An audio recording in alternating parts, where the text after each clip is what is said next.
in my life. You can like edit all that shit out and chop it up, make it look good, right?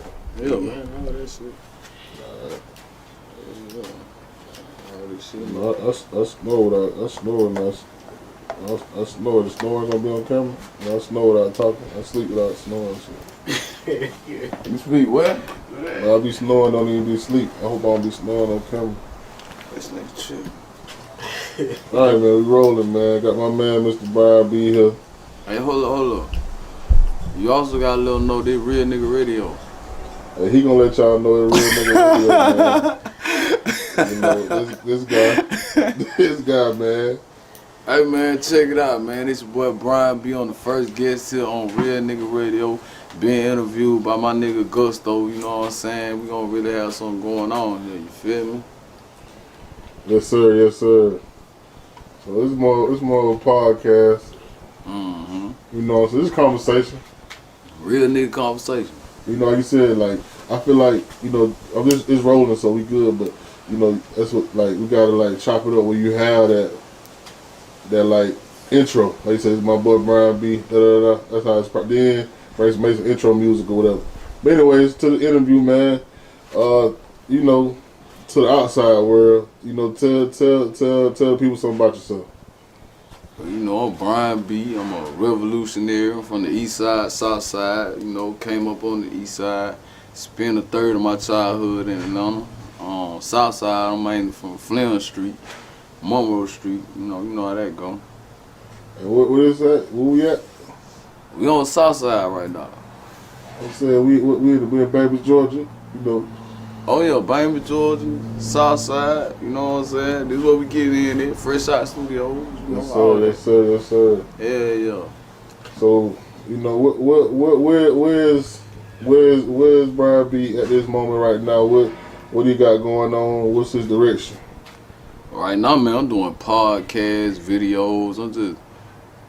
I'm basically doing all type of shit. You know what I'm saying? The music, like I say, the music now has become the soundtrack of all the other things I got going on. At one point, the music was the main thing, but nowadays you just can't focus on just the music. You gotta be doing a whole lot of shit. So, Yeah, true. I've been trying to get this podcast out though. You know what I'm saying?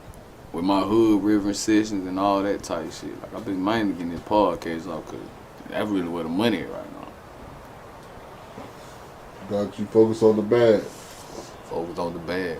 So what keep you motivated, in this hard business called entertainment, being a local artist, what keeps you motivated?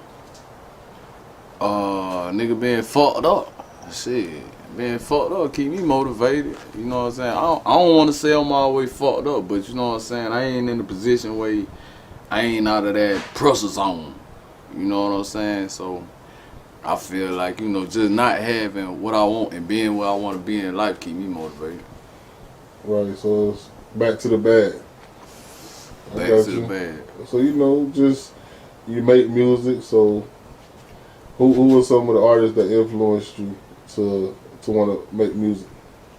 Oh, man, that's all eras. That's from the 70s, 60s, 80s, 90s, 2000, 2010. I mean, we can go all the way back from Sound Cook to New Edition to Brian McKnight, to T.I., to Lil Wayne, to Future, to, whatever. I'm a music surfer. So, yeah, you got a lot of influences, Definitely. Marvin Gaye. Right, a lot of greats. Kelly. A lot of influence by a lot of greats, too. My biggest influence though is like the songwriters, like the dudes that write their songs and produce a lot of their own music. Like, you know what I'm saying? Mainly the rappers. The rappers write a lot of their own shit, you know what I'm saying? Right. But like the R. Kellys and, on the R&B side, like the R. Kellys and the Tanks, you know what I'm saying, that write their own music, produce and do shit like that. Like I'm a big fan of that. I always been the nigga that if I like a song, I want to know how that song created. And they created a lot of great work. Right. So you've been making a lot of music, throughout the years, of course. What's some of your, favorite songs that you feel like the world should know about? My favorite song. All of them. Shit. I can't just pick a favorite song. No, I don't have no favorite song. Well, I mean, you know, I like the flavor. You know what I'm saying? I like Headlights. You know, that's one of my favorite Brian B songs. Gifts, of course. Right. You know what I'm saying? Mm-hmm. So, you know, but you know, it's hard for me to pick a favorite because I just, like I said, I just get in the studio and go, man. I don't be. Sometimes I don't really concentrate on hits or whatever. It's just whatever I'm feeling that day. You know what I'm saying? I'm talking about after the effect though. Like over time, you done made a lot of music. I don't really be thinking about that. Yeah, you don't think about that. Like it's just I damn near listen to my music like I'm listening to an outside artist. Like whatever mood I'm in at that moment, I listen to a Brian B song that fit that mood. So I don't really got no favorites like that. You know what I'm saying? Like, I probably could go through album and say like the one I bought more or something like that, like mixtape or something like that. You're supposed to be plugging your music when questions like that come. This is marketing. We can edit this out, right? We supposed to plug. But anyways, but yeah, man, you know, shit. And another thing too, just as far as you seeing you work in the studio and, you know, just being a lover of music. You know, I always, you know, tell you a talented, great, awesome songwriter. And, you know, as far as just, you know, your process, you know, when did you develop that process? And was it, you know, like you said, your mom had you, we was talking earlier, you said your mom always had you in front of the lights as far as, you know, talent shows and, you know, basketball and stuff like that. So, like, were you like learning, were you writing music as a child? Did you get older and, you know, just start writing music, you know, as you got older? Nah, shit, first time I wrote a song, I probably had to be like 11, 10. Real shit, my mom could tell you that, like 11, 10. My stepdad was doing, he was in an R&B group called Four Shades. He was signed to Evander Holyfield. And he used to write music. I used to see him write music and whatever. Late at night, he'd be at the piano, you know what I'm saying, playing it and writing music. Then like back then, you know, I'm an OG now, so I remember like when you used to get music, they had like a lyric sheet, and they had the structure there with like the verse, the chorus, the verse, the chorus. And I remember I used to always look at that lyric sheet, you know what I'm saying, because I wanted to see like, damn, what they were saying. Like I like that song, but I also want to see like what direction he was going with, like what was the message behind that song. You know, I liked it. You feel me? Right. So I do that, and then honestly, I get bored and want to create some shit. I always been like a creative nigga, so I used to get bored at around like 8, 9 o'clock, and I start like writing a song every day and show it to my mom. And I ain't gonna lie, my mom used to get the songs and show it to my stepdad. And I'm like, hey man, y'all might need to use this little nigga shit, you know what I'm saying? But I guess it like that age, they looking like, you know, we can't take this little nigga serious, but I really was writing them bitches at like 10, 11, you know. Yeah. So I guess it always kind of been a natural talent.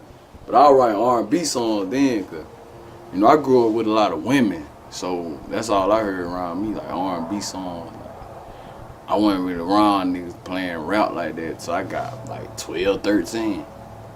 Right. That's what's up, man. Shit. So, like I said, I'm trying to gather a question, edit this shit out. But yeah, so, you know, just as far as making music, you know, do you have anything coming up? Are you planning to, you know, release more music, or, you know, where are you at with that? Oh yeah, I'm down there on some weeds and shit, bro. I'm releasing about 7, 8 mixtapes this year. You know what I'm saying? Like, yeah, the clip loaded. You feel me? Like the clip been loaded. You know what I'm saying? I just been waiting on the right time to pop out. You know what I'm saying? Like, you know, we been in the lab, like, making music, like, a year and a half straight. You feel me? Like, so this ain't no new shit that popping out. Like, I just dropped on niggas rapping in the car. We probably made that shit, like, 7, 6 months ago. You know what I'm saying? To the viewers, that shit probably new, but we been did that shit. Hell, niggas was sitting around wondering, like, is this nigga really gonna drop that shit? You know what I'm saying? I was waiting on it so long, but I was like, nah, I'm just waiting on the right moment. You know what I'm saying? I get that come with time and getting older too. Like I used to drop music and then have nothing coming behind it. You know what I'm saying? Like no interview, no content, no nothing. So when you just dropping music and you ain't got no content dropping and shit like that, you know what I'm saying? People don't really, it don't really keep their attention span too much, you feel me? So you gotta keep some shit out there. That's just what it is.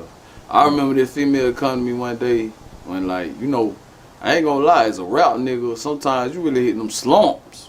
You feel me? Like, you know, it was a point where like the money wasn't really coming like that, so the music kind of slowed down.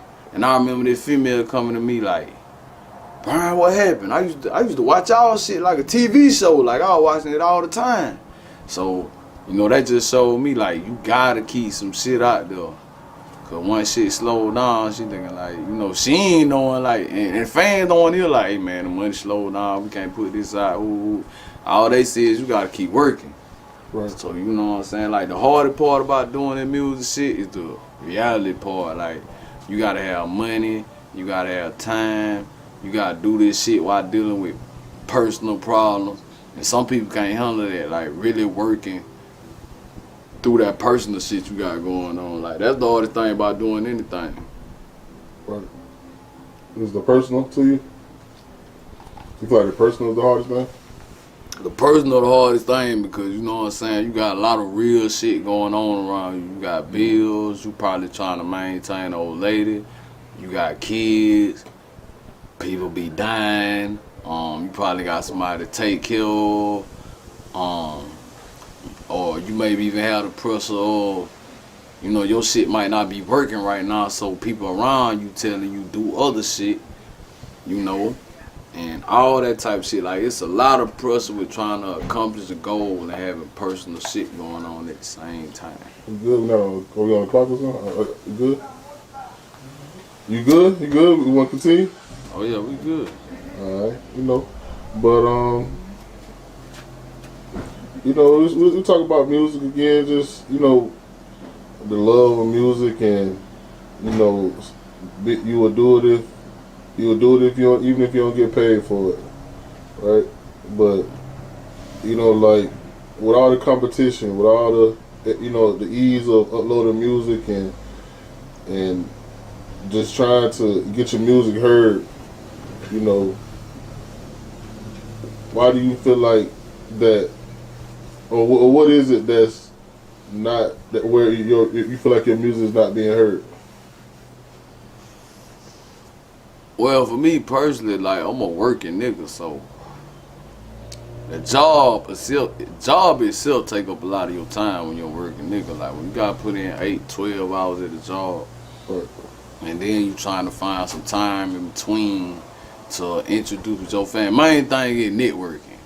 Yeah. Feel me? Because see, right now I'm in Bainbridge, Georgia. Like that shit, like south of Florida. If we 45 minutes from Florida, like we in the middle of nowhere. You know what I'm saying? So you ain't really connected to nothing. You know, you either got money or you got resources. Right. So around here, you really don't have resources. Right. And then at the same time, because it's a small town, it ain't much to really make money off at the same time. So the main thing is, I feel like networking.